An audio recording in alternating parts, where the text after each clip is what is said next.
UKలో 1 year masters. No IELTS required up to 5 years visa. High visa success rate. Hi hello నమస్తే welcome to hit TV. నేను వేషాం. ఈరోజు అయితే రెండు తెలుగు రాష్ట్రాలకు సంబంధించి ముఖ్యమైన అంశాల మీద ఈరోజు మనం చర్చించడానికి అయితే ఈరోజు మనం తమ్మారెడ్డి భరద్వాజ్ గారిని అయితే కలవడం జరిగింది. సో ఆయన అడిగి తెలుసుకునే ప్రయత్నం చేద్దాం. సార్ నమస్తే సార్.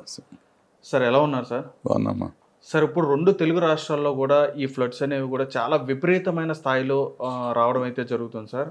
ఇందులో ముఖ్యంగా చూసుకుంటే ఆంధ్రప్రదేశ్ రాష్ట్రానికి సంబంధించి విజయవాడ ప్రాంతం ఏదైతే ఉందో ఆ సింగ్ నగర్ కానీ ఇవన్నీ కూడా వన్ టౌన్ కానీ పూర్తి స్థాయిలో కూడా నీటి మునిగిపోయి ఉండడం అయితే జరుగుతుంది సార్.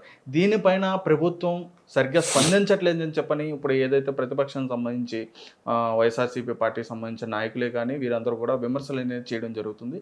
మరి అక్కడ పనులు అనేవి జరగట్లేదని చెప్పని అనుకోవాలా? ఇప్పుడు బేసిక్గా నాకు అంటే ఈ పార్టీ ఆ పార్టీ ఈ వరదలు ఆ వరదలని కాదు, ప్రతి వరదల్లోనూ ప్రభుత్వం పనిచేయట్లేదు అని మాట్లాడే వాళ్ళంతా ఎక్కువైపోయారు. అంతకుముందు వాళ్ళు ఉన్నప్పుడు కూడా వీళ్ళు అనేవారు, వీళ్ళు ఉన్నప్పుడు వాళ్ళు అంటున్నారు. బేసిక్ ప్రాబ్లమ్ ఇప్పుడు నీకు కష్టం వచ్చింది, ఇక్కడ పక్కింటోడికో ఎదురింటోడికో కష్టం వచ్చింది. ఆ కష్టానికి నేను వెళ్ళి సాయం చేస్తానికి ప్రయత్నం చేస్తానా, వాడెవడో రాలేదు వీడెవడో రాలేదని కూర్చుంటాను. హెల్ప్ చేయడానికి చూస్తాను సార్. అసలు ముందు వీళ్ళకి బుద్ధి ఇంగిత జ్ఞానం ఉంటే ఎవరికైనా కానీ ముందు ఉన్నోళ్ళందరికీ సాయం చేసి ఇప్పుడు జగన్ అంటే వెంటనే జగన్మోహన్ రెడ్డి గారు వెళ్ళి చూసి వచ్చారు. జగన్మోహన్ రెడ్డి గారు చూస్తే అవ్వదు. ఈవెన్ ప్రతి మనిషి అది తోటి మనిషికి సాయం చేస్తానికి ప్రయత్నం చేయాలి. వాళ్ళు ఎవరో పాపం మంచం మీద భోజనాలు పెట్టుకుని తీసుకెళ్ళి ఇస్తున్నారు కొంతమంది. సో అంత వరదల్లో కూడా రిస్క్ చేసి వెళ్తున్నారు. వాళ్ళకి కూడా వరదని ఫోర్స్ వచ్చిందంటే వాళ్ళు కొట్టుకుపోతారు, లైఫ్ రిస్క్ చేసి వెళ్తున్నారు కదా. ఇట్లా మనం ఎంత పని ఎవరం చేయగలం అనేది చేయాలి. అది వదిలిపెట్టేసి వీళ్ళు సినిమా వాళ్ళు వస్తే చేతులు ఒప్పటానికో ముఖ్యమంత్రి వస్తే చేతులు ఒప్పటానికో చేశారంటే వెకిలిగా ఉంటుంది చూస్తానికి. ఇది అదే అక్కడ జరగాల్సింది ఏంటి, ఇమీడియట్గా వాళ్ళందరికీ పునరావాసం కానీ లేకపోతే భోజనం ఆహారం కానీ లేకపోతే వాళ్ళకి ఏం చేయాలి, ఇప్పుడు నీళ్ళని ఎట్లా డ్రైన్ అవుట్ చేయాలి, ఇవన్నీ ఆలోచించుకొని దానికి ఏ సాయం చేయాలనేది మనం ఆలోచించుకోవాలి. అండ్ అది అయిపోయిన తర్వాత మళ్ళీ వీళ్ళందరూ కలిసి అపోజిషన్ రూలింగ్ పార్టీతో సహా కలిసి భవిష్యత్తులో ఇలాంటివి జరగకుండా ఉంటాయి. గతంలో మీరంతా పిల్లలు మీ మీ ఫాదర్ వాళ్ళ టైంలో ఉండి ఉంటాను. అక్కడ బుడమేరు ఇంకే 2-3 ఏర్లు ఉండేవి. అవి మునిగిపోయి కంపల్సరీగా బెజవాడ మునిగిపోయేది. దాన్ని బ్లేజ్వాడ అని కూడా ఎండాకాలం తగలబడేది, వానాకాలం మునిగిపోయేది ఆ బెజవాడ.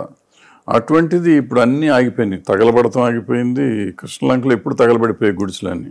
సో ఆ గుడిసెలు పోయి ఇళ్ళు వచ్చినాక ఆగింది. అట్లాగే ఇది బుడమేరుకిన్నో మిగిలిన ఇంకో ఏరు ఉంది ఏదో, ఆ ఏరు కేసీ కెనాల్ ఏదో ఒక కెనాల్ ఒకటి, ఈ 3 పొంగాయి. ఆ 3 ఆగినాయి, ఆపారు ఏదో మొత్తం చేసి దానికి డ్యామ్ కట్టలు కట్టి. ఇప్పుడు ఏదో బ్రీచెస్ వచ్చినట్టు ఉన్నాయి, బుడమేరు బ్రీచ్ వచ్చినట్టు వచ్చింది. ప్లస్ కృష్ణ పొంగింది, భయంకరంగా పొంగింది. దానికి తోడు ఇప్పుడు భయం ఏంటంటే బోటు కొట్టి ఇది పగిలిపోయింది ఒకటి. అవును సార్. సో ఇట్లా రకరకాల సమస్యలు ఉన్నాయి దానికి. సో సమస్యకి పరిష్కారం ఏంటి అనేది మనం ఆలోచించాలి. వెంటనే వెళ్ళిపోయి ఇంకేంది అది బ్యారేజ్ కూలిపోతుంది, ఇంకోటి కూలిపోతుంది, ఇదే నెగిటివ్ థింకింగ్లో మనం వెళ్ళి లేకపోతే గవర్నమెంట్ ఏమీ చేయట్లేదు. గవర్నమెంట్ చేయదయ్యా, ఒక నిమిషం అనుకుందాం, వాళ్ళు చేయరు. ఇది నువ్వు చేయవా, నీకు బాధ్యత లేదా, సాటి మనిషికి హెల్ప్ చేయాల్సిన బాధ్యత లేదా? దీని గురించి ఎవరు మాట్లాడరు ఏంటన్నా.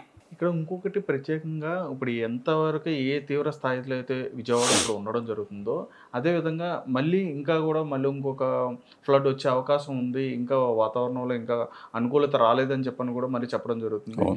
మరి దెబ్బ మీద దెబ్బ పడితే ఆ పరిస్థితి ఏ విధంగా? దెబ్బ మీద దెబ్బ ఏం లేదు, కంటిన్యూ అవుతానే ఉంటుంది. ఇంకో 2 వీక్స్ దాకా ఇది ఇట్లాగే ఉంటుంది అంటున్నారు. సో 2 వీక్స్ ఇదే ఉంటుందా? ఇప్పుడు అక్కడ 11 lakhs ఏదో క్యూసెక్స్ ఏదో అవుతుంది, సంథింగ్ అవుతుంది. దానికి 13 lakhs 12 lakhs అయితే ఏమవుతుంది అనేది ప్రాబ్లం ఉంది. ఏమవుతుంది, దేన్నైనా మనం ఫేస్ చేయాలి. ఇప్పుడు కట్ట మీద నుంచి వెళ్తాయి నీళ్ళు, అంతే కదా. ఇప్పుడు రైల్వే ట్రాక్ కింద వెళ్తున్నాయి అన్నారు, ఇప్పుడు రైల్వే ట్రాక్ మీద నుంచి వెళ్తాయి. ఎప్పుడో ఒకప్పుడు మనం చూసాం రైల్వే ట్రాక్ మీద నుంచి నీళ్ళు వెళ్ళడం కూడా చూసాం. సో సింపుల్ అంతే, ఏముంటుంది. ఇప్పుడు ఏంటంటే ఇక్కడ మేజర్గా ఉన్న ప్రాబ్లము ఇక్కడ ఈ డ్యామేజ్ అయింది, బ్యారేజ్ ఒక చోట డ్యామేజ్ అయింది, ఒక పిల్లర్ డ్యామేజ్ అయింది. దానివల్ల ఏమన్నా రిపర్కేషన్స్ ఉంటాయా అనేది ఒక డౌట్. 90% టెంపరీగా అయితే ఉండవు, బట్ అది ఇట్ ఈస్ సీరియస్ ప్రాబ్లం. ఎందుకంటే మిగతా గేట్లన్నీ తెరుస్తారు కాబట్టి నీళ్ళు వెళ్ళిపోతానే ఉంటాయి. కొంతవరకు స్లో అవుతుంది కానీ వెళ్తాయి. 3 గేట్లు తప్ప మిగిలినవన్నీ ఓపెన్ చేస్తారు కాబట్టి. సో దాన్ని ఎట్లా ఏంటి అనేది చూసుకోవాలి. మిగిలినవన్నీ జరుగుతాయి. బట్ ఎప్పుడైతే ఈ వరదలు తగ్గుతాయి ఇమీడియట్గా గేట్లు రిపేర్ చేయకపోతే మాత్రం భవిష్యత్తులో బ్యారేజ్కి ఇబ్బంది ఉంటుంది. అవును సార్, అవును. అది కొంచెం ఇంజనీరింగ్ స్కిల్ కావాలి దాన్ని బాగు చేయడానికి. సార్ ఇక్కడ ఇంకొక విషయం ముఖ్యంగా మాట్లాడుకుంటే సోషల్ మీడియాలో చాలా వైరల్గా మారిన విషయం ఏంటంటే గత ప్రభుత్వంలో ఇటువంటి తీవ్రత ఎప్పుడు కూడా సంభవించలేదు. అదేవిధంగా చంద్రబాబు నాయుడు ప్రభుత్వం వచ్చినప్పుడు ఇటువంటి ఫ్లడ్స్ అనేవి రావడం కామన్ అని చెప్పన్నట్టుగా కూడా వైరల్ అవుతుంది సార్. దానిపైన మీ అభిప్రాయం అంటారు సార్? బుద్ధి లేని వాళ్ళు ఏమన్నా మాట్లాడతారు. అయ్యా ఇప్పుడు నమ్మకాలు ఏంటి నాకు అర్థం కాదు. చంద్రబాబు నాయుడు ఉంటే కరువు వస్తుంది, చంద్రబాబు నాయుడు ఉంటే వరదలు వస్తాయి, నువ్వు ఇప్పుడు ఏంటి? ఇప్పుడు మనకెందుకు ఓట్లు వేయలేదు అని ముందు ఆలోచించాలి. చంద్రబాబు నాయుడు గారు ఉంటే వరదలు వస్తాయని ఓట్లు వేయలేదా? అంతకుముందు లాస్ట్ టైం ఓడగొట్టినప్పుడు వరదలు వస్తాయని ఓట్లు వేయలేదా? లేకపోతే కరువు వచ్చిందని ఓట్లు వేయలేదా? ఇప్పుడు నీకెందుకు ఓట్లు వేయలేదు? నువ్వు ఉంటే మొత్తం జనాన్ని తింటున్నావు ఓట్లు వేయలేదా? ఇవన్నీ ఎందుకు మాట్లాడుకోవటం? ఇప్పుడు ఇవాళ పరిస్థితి ఏంటి? మనకి ఆ రాష్ట్రంలో ఇమీడియట్ ఎమర్జెన్సీలో చాలామంది ప్రజలు ఇబ్బందుల్లో ఉన్నారు. వాళ్ళకి మనం ఏం చేద్దామని ఆలోచిద్దాం. ఈ ప్రతిదానికి ఎదుటి వాళ్ళ మీదకి వెళ్ళిపోవటం అనేది సరైన విషయం. ప్రకృతి వైపరీత్యమే కదా సార్. అంతే కదా, ప్రకృతిని ఎవరు చేస్తారు? అదే సార్. అయితే ఇక్కడ ముఖ్యంగా ఈ విషయంలో మాట్లాడుకుంటే కనుక బట్ ఇంకోటి ప్రకృతి వైపరీత్యమే కానీ ప్రకృతితో పాటు మానవ తప్పిదం ఉంది. ఇదంతా మొత్తం మన ఇష్టం వచ్చినట్టు కట్టేసాం ఎడాపెడే. హైదరాబాద్లో ఉంది ఇప్పుడు అదే జరుగుతుంది. హైదరాబాద్లో మునిగిపోయింది, మోకిలో మునిగిపోయింది, చాలా ఓల్డ్ సిటీ మునిగిపోయింది, చాలా చోట్ల మునిగిపోయింది. ఇక్కడ భయంకరమైన పరిస్థితి ఉంది. ఎందుకు మునిగిపోయినాయి? మనమే కట్టేసాం, అడ్డకట్టలు కట్టేసి అన్నీ వదిలేసి నీళ్ళు వెళ్ళనివ్వకుండా ఇళ్ళు భయంకరంగా కట్టుకొని ఎక్కడ పడితే అక్కడ ఏది పడితే అది కట్టేసి నాలాలు క్లోజ్ చేసుకుని డ్రైన్స్ క్లోజ్ చేసి అన్ని క్లోజ్ చేసింది మనం. తప్పులు మనం చేసాము.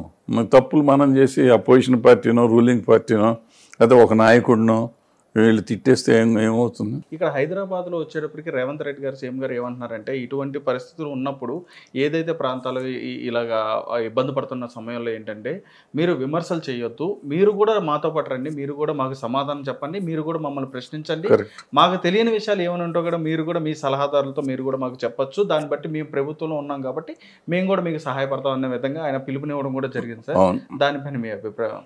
నేను చెప్పింది ఆయన చెప్పాడు, అంటే ఆయన ముందు చెప్పాడో నాకు తెలియదు, నేనైతే అదే చెప్పాను. ఇప్పుడు మీరు చెప్తున్నారు కాబట్టి ఆయన చెప్పింది నేను చెప్పింది ఒకటేగా. ఇటువంటి స్పోర్టినెస్ ఎందుకని ఏపీలో లేదని చెప్పని అనుకోవాలి?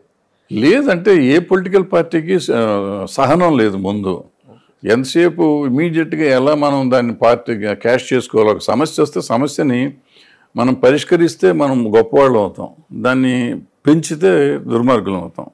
పెంచిన వాళ్ళు ఏ పార్టీ వాడైనా కానీ. అవును సార్. గతంలో వాళ్ళు ఉన్నప్పుడు వీళ్ళు అట్టగే చేశారు, వీళ్ళు ఉన్నప్పుడు వాళ్ళు అట్టగే చేస్తున్నారు. వీళ్ళకి ఎప్పుడు జ్ఞానం వస్తుందో మరి ఆ భగవంతుడికే తెలియాలి. భగవంతుడి జ్ఞానం ఇస్తే ఆ రాష్ట్రం బాగుపడుతుందని మనం. హిట్ టీవీ యాప్ ని డౌన్లోడ్ చేసుకోండి. ఇందులో short news, live news, entertainment movies అన్ని అవైలబుల్ గా ఉన్నాయి. Please download hit TV app. Hit TV app ని ఫ్రీగా డౌన్లోడ్ చేసుకోండి.